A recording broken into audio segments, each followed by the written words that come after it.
तो का हाल बा भाई लोग। अभी भी हमारे एगो जरूरी काम से निकले के पड़ल देवरिया। तो का नहा धोआ के रेडी होके कपड़ा वपड़ा पहन के ये देखी कपड़ा के आउटफिट। ओकर बाद हम निकल गए हैं देवरिया खातिर।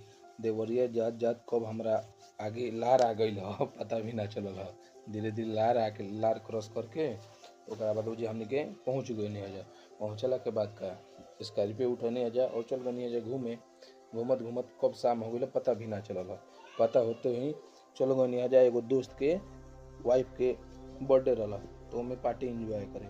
पार्टी एंजॉय करत करत गए हजा, खाना वाना खाने हजा, कुछ तस्वीर खींचने